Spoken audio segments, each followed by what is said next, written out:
First news from West Asia. U.S. Secretary of State Antony Blinken met Egyptian President Abdel Fattah al-Sisi in Cairo as he concluded his fourth trip to West Asia since the Israel-Hamas conflict began.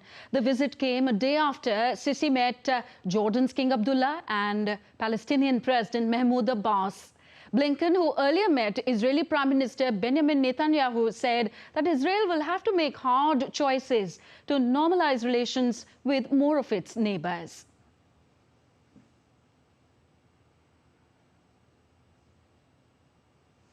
In Israel, meanwhile, underneath the city of Khan Yunis, the Defense Forces troops exposed an underground tunnel confirmed to have held Israeli hostages.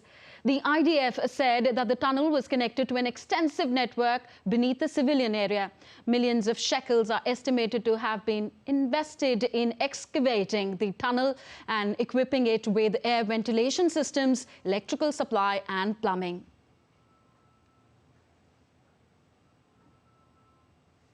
Staying in the region, Iranian authorities have arrested 35 people in relation to the January 3rd attacks in the southeastern city of Kerman.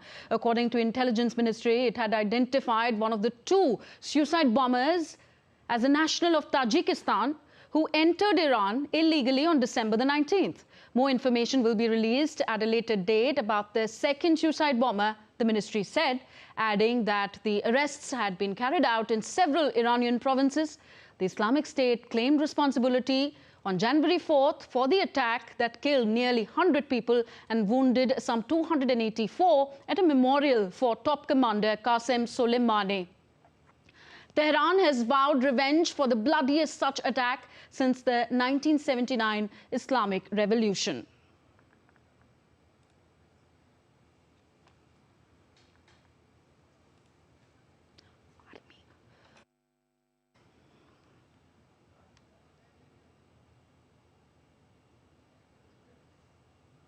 You're watching DD India Global with me, Tanvi, and my colleague from London, Ollie Barrett, who will be joining us shortly. For now, we are heading into a short breather. We'll be back in just a bit.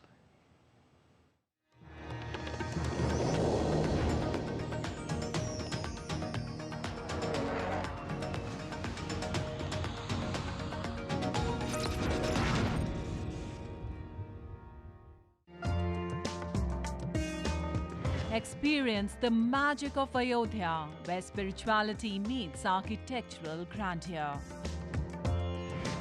Immerse yourself in the majestic beauty of the Ram Temple, an awe-inspiring symbol of devotion and cultural heritage. Explore its intricate details from the towering spires to the sacred sanctorum. Watch Ayodhya, the marvel of architecture, on Friday, 8:30 p.m. IST, only on DD India.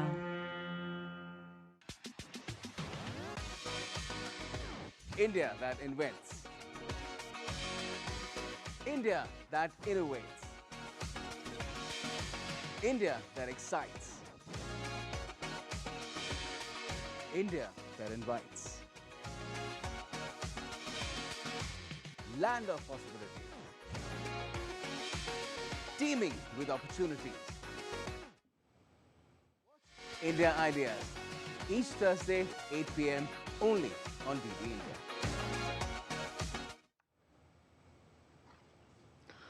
Welcome back. You're watching DD India Global.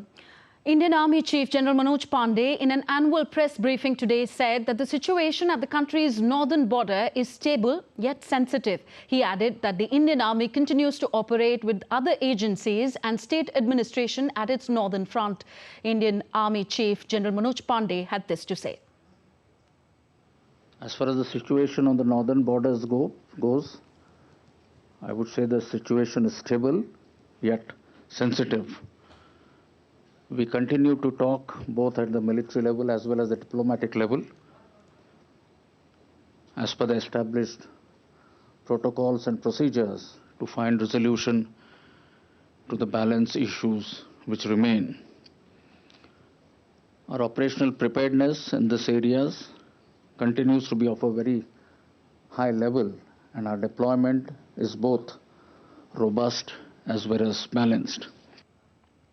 The Indian Army chief further said that we are committed to boost more infrastructure on border areas. We continue to focus on our capability development initiatives, especially along our borders, including infusion, induction of modern technologies, disruptive niche technologies, as also focusing on infrastructure development in these areas, be it the road connectivity. We continue to operate with other government agencies who are also operating in these areas, as also the state administration, to better achieve the desired outcomes. And for more on this story, DD India's Nandita Dagar has more. The Army Chief, in his annual press conference ahead of the Army Day on 15th of January, spoke about boosting human intelligence on the ground in Jammu and Kashmir so that cross-border terrorist attacks by Pakistan can be thwarted. He also spoke about the China border, which he claimed was sensitive but stable. 2024 is going to be the year of technology infusion. The realm of robotics, unmanned aerial vehicles, cyber warfare, artificial intelligence, etc., being inducted into the Indian Army. This is in line with the Indian government's vision of Atmanirbhar Bharat, or self-reliant India. With camera person SP Dubey and Keshav in New Delhi, this is Nandita Dagar for DD India. And Indian Prime Minister Narendra Modi met a Muslim community delegation. In a post on social media platform X, Prime Minister Modi said that during his interaction with the delegation, he presented the sacred chadar, which will be placed during the Urs of Khwaja Moinuddin Chishti at the esteemed Ajmer Sharif Dargah.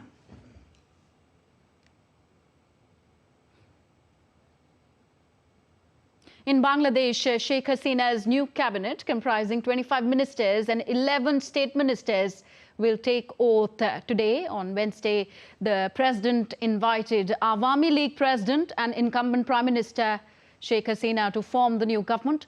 Hasina's party, the Awami League, backed a landslide victory in the parliament polls held on Sunday. This will be her fourth consecutive term and total fifth term as the Prime Minister of Bangladesh.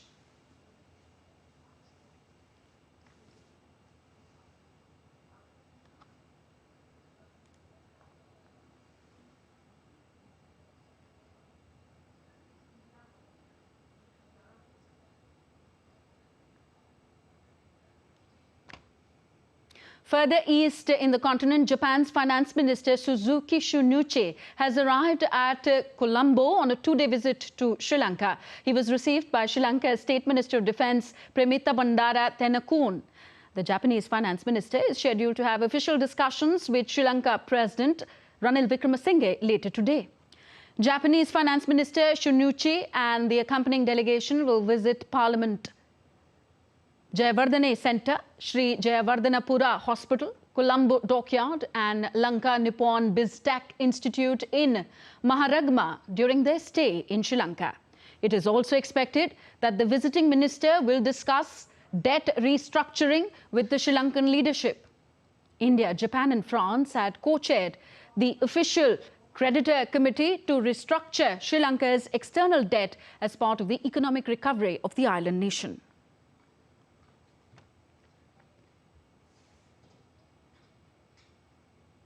And now on to Britain's post office scandal.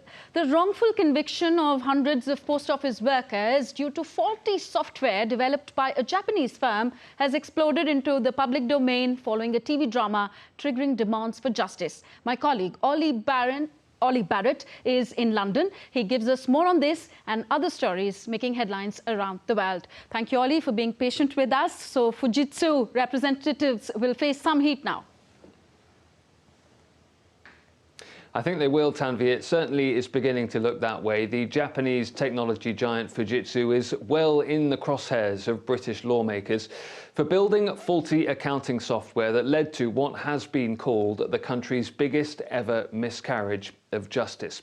Fujitsu created the Horizon IT system that resulted in some 700 local post office managers being wrongly convicted for theft and false accounting between 1999 and 2005. Amid mounting public anger, Britain is moving to quash convictions and pay compensation after hundreds of self-employed sub-postmasters were wrongly convicted between 1999 and 2015. UK Postal Affairs Minister Kevin Hollinrake said in Parliament that anybody shown to be responsible for the scandal should be held accountable. And we can talk now to DD India's Stuart Smith, who's joining me live from London.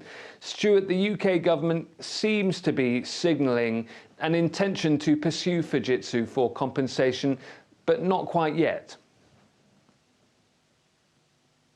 That's right. A minister on Thursday said that there is an ongoing independent inquiry, but once that has wrapped up, most likely it looks like by the end of this year, the government would be interested in making sure that those who have made mistakes pay the price. Now, earlier in the week, the Justice Secretary, Alex Chalk, said that the investigation and the potential remediation has cost and will cost a fortune, and he would like to see that if the scale of the incompetence is as we might imagine, he says, then he would want to see proper recompense on behalf of the taxpayer. And other Conservatives, lawmakers and other opposition Labour lawmakers are calling for other action too. Some are suggesting that Fujitsu should have its contracts with the government cancelled with immediate effect. Others are saying it should be unable to accept future contracts. And one ex-cabinet minister said if Fujitsu had any sense of honour, it would swiftly make a significant payment towards those wrongly convicted.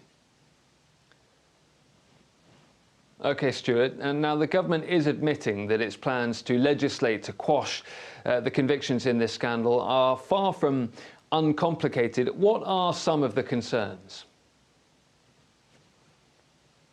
There are a couple of big concerns that have been put forward. One is that, indeed, this is legislation to overturn convictions. And in general, it's usual in the UK legislative process that the courts decide on convictions and Parliament passes laws. This is blurring the lines, some lawyers say, and while there is great support in Britain, cross-party support for the wrongly convicted sub-postmasters, some say this process should continue through the courts, but that has been a long and slow process so far, and the government says it's keen to pass this legislation in the next few weeks. The other concern is that there's the possibility, with a blanket overturning of these convictions, some sub-postmasters who genuinely were stealing from the post office would have their convictions overturned and be entitled to hundreds of thousands of dollars in compensation. The government says it's aware of that and is trying to put in place safeguards to make sure that there are consequences for anyone illegitimately claiming any compensation, but it's a concern for sure.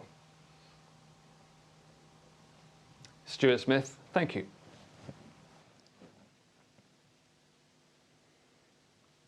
Ukraine's President Volodymyr Zelensky says a ceasefire in the Russia-Ukraine conflict would primarily favour Russia. Zelensky says that's because it would allow Moscow to boost its supply of munitions. He claims Russia is negotiating missile purchases from Iran and that Russian forces have received more than 1 million rounds of ammunition from North Korea. A pause on the battlefield on the territory of Ukraine is not a pause in war. It is not the end of war. It doesn't lead to political dialogue with the Russian Federation or with someone else. This pause will only benefit the Russian Federation. Why? Because we understand the amounts of what they produce today. We know how many drones, artillery Russia produces daily. Estonian President Alar Karis has welcomed the Ukrainian President Volodymyr Zelensky in Tallinn. Zelensky's visit to Tallinn is part of his tour of 3 Baltic states, focusing on discussions about Ukraine's conflict with Russia and Kyiv's aspirations to join the NATO military alliance and the European Union. Turkey, Romania and Bulgaria have signed an agreement on a joint plan to clear mines floating in the Black Sea as a result of the war in Ukraine following months of talks between the NATO allies. Yasar Gule, his Romanian counterpart Angel Tilvar, and Bulgaria's Deputy Defence Minister Atanas Zaprianov signed a memorandum of understanding in Istanbul to form a trilateral initiative to clear the explosives. Sea mines have posed a threat to Ukraine's export routes via the Black Sea since Russia's invasion in February 2022. Several commercial ships have been hit, including a bulk carrier heading to the River Danube port to load grain back in December. According to Turkey's defence ministry, 3 mine-hunting ships from each country and 1 command control ship will be assigned to the initiative. Naval commanders of the 3 countries will form a committee to run the operation that might include other Black Sea states after the war in Ukraine ends.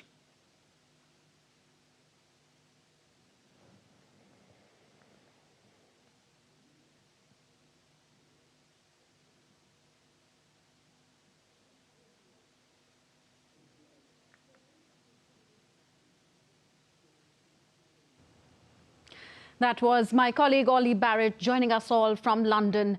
Moving on, Russian capital is blasted with a snowstorm and strong winds on Thursday. People in Moscow were seen making their way through the snow and heavy equipment cleaning the streets. Meteorologists have predicted up to 10% of monthly precipitation and winds of up to 20 meters per second, with temperatures around minus 12 degrees Celsius. Icy conditions on road and traffic jams are possible. Papua New Guinea has declared a state of emergency, suspending the police chief and top government officials after rioting left 16 people dead. The country's Prime Minister, James Marape, said that authorities were looking into the cause of the riots. Unrest erupted in Papua New Guinea, with looters ransacking shops after the police went on a strike over a pay dispute. The violence subsided after the army was deployed and police resumed duty. Authorities in Ecuador have made over 300 arrests as the country remains under a state of emergency and curfew amid a dramatic surge in gang violence. Those arrested include a leader of the Los Lobos gang.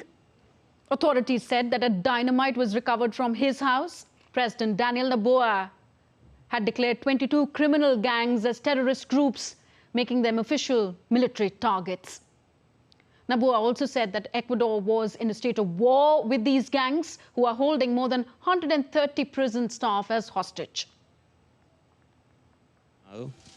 It is a non-international armed conflict. We are fighting for a national peace. We are also fighting against terrorist groups, which today number more than 20,000 people. We will not give in to the stupid things that they are used to doing. They, I mean the terrorists who are in these prisons. It is difficult, it is hard, and I also sympathize with the families of the kidnapped officials. We are in a state of war and we cannot give in to these terrorist groups. So amidst this wave of violence in Ecuador, its neighboring country, Peru, has also put up their guards. Peruvian police have strengthened its operation on its bordering northwestern city of Tumbes on Wednesday. According to a Peruvian commander, 400 agents were deployed to the border, along with another 60 officers from Peru's Special Operations National Direction. More reinforcement is also expected later in the day.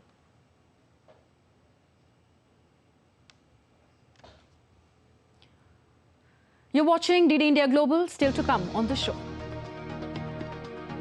US tech giant Google is laying off hundreds of employees across multiple hardware and engineering teams in a push to cut costs. Also, we take you to Las Vegas, where some of the coolest vehicle concepts are being displayed at this year's Consumer Electronics Show.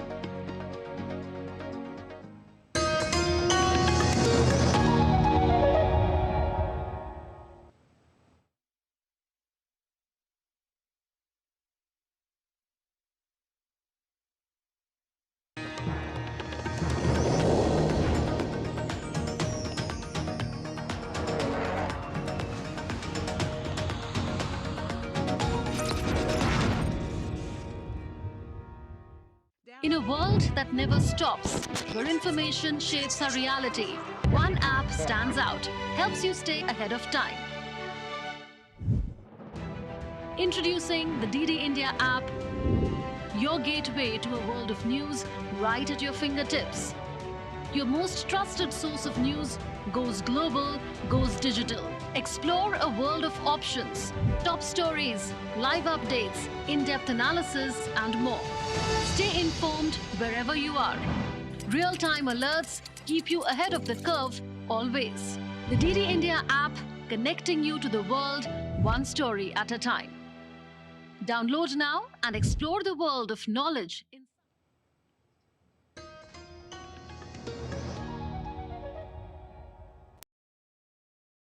Global, I am Tanvi Taneja.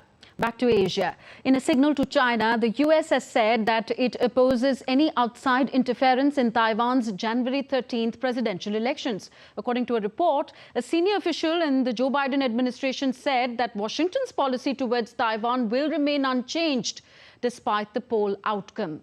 This comes after Beijing slammed Washington over a meeting between the US House Speaker and Taiwan's de facto ambassador to the United States. Taiwan has time and again accused China of poll meddling. China claims sovereignty over the island nation. Meanwhile, the White House plans to send an unofficial delegation to Taiwan following the self-ruled island's presidential and parliamentary elections. However, the participants of the delegation and the timing of their trip are not yet finalized. Taiwan's voters head to polls on Saturday. Japan's benchmark Nikkei index closed above 35,000 for the first time in nearly 34 years. The Nikkei 225 share average was up 1.9% at 35,110 by midday close. The index is on track for a third straight day of gains and closing in on its largest weekly rise since late March 2020.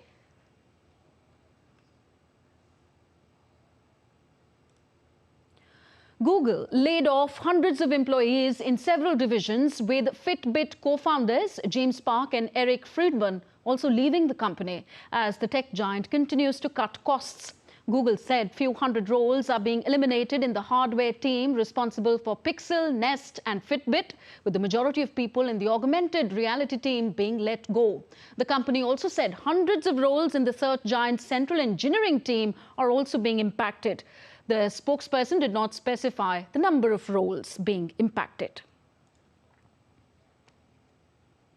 The International Energy Agency, IEA, released its Renewables 2023 report today. In its report, the International Energy Agency said that the world added 50% more renewable energy capacity in 2023 than in 2022, and next 5 years will see the fastest growth yet. But it also said that lack of financing for emerging and developing economies is a key issue.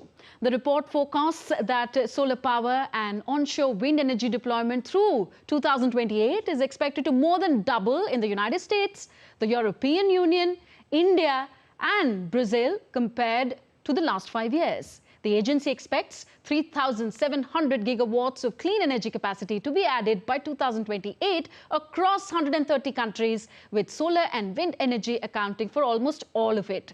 It's worth noting that India is forecast to add 203 gigawatt of renewable energy capacity, while 11 countries that make up the ASEAN are expected to boost capacity by a combined 63 gigawatts. The agency researchers found that prices for solar components in 2023 declined by almost 50% year-on-year. The European Union and the United States are the next biggest builders of renewable energy at 429 GW and 337 GW respectively. The report also said that in 2023, the role of biofuels has also come to the fore. Emerging economies led by Brazil and India are expected to drive 70% of global demand over the next 5 years as biofuels start to show their true potential. Back to India, a transformative movement is gaining momentum. It's called the Viksit Bharat Sankalp Yatra, the largest ever outreach initiative by the Government of India to bringing the promise of empowerment and a brighter future to the doorstep of all Indians. The Viksit Bharat Sankalp Yatra reached Chamalwas area of Banihal in district Ramban in the Union Territory of Jammu and Kashmir today. Besides raising awareness about welfare schemes, Free medical camps, sports activities were also held. People showcased their enthusiasm for schemes of the Government of India like Ayushman Bharat Card, Poshan Card, PM Garib Kalyan Yojana, Mudra Yojana, Kisan Credit Card and PM Kisan Nidhi schemes. And we now take you to the Consumer Electronics Show 2024 that's underway in Las Vegas. After back-to-back years of bringing unique vehicles at the CES this year, the German automaker is focusing on interior technology, namely gaming, video streaming, and a bunch of unproven features like AR and LLM-powered voice assistants. Different from traditional recreational vehicles or RVs that rely on propane and generators were on full display at this show on Wednesday. Founder and CEO of Pebble Flow introduced the vehicle as an all-electric semi-autonomous vehicle and a next-generation smart home all rolled into one. Also, the new AI-powered facial recognition system that reads vital signs contactless was also displayed at the Consumer Electronics Show 2024. The system works through a smartphone. The user opens the system and looks into the camera. From there, it takes as little as 10 seconds for the image recognition AI technology to analyze pupil movements and facial patterns to take several measurements, including the pulse rate, the oxygen levels, and the respiratory rate. And the world's first 137-inch folding television, Sisi N1, is being exhibited at the show. Sisi's Supermarine series is exclusively built to be used on yachts and offers brilliant pictures under the sun. An additional feature of these TVs is the ability to fold and save space when not in use on the yacht. And as we wind up this show, we take you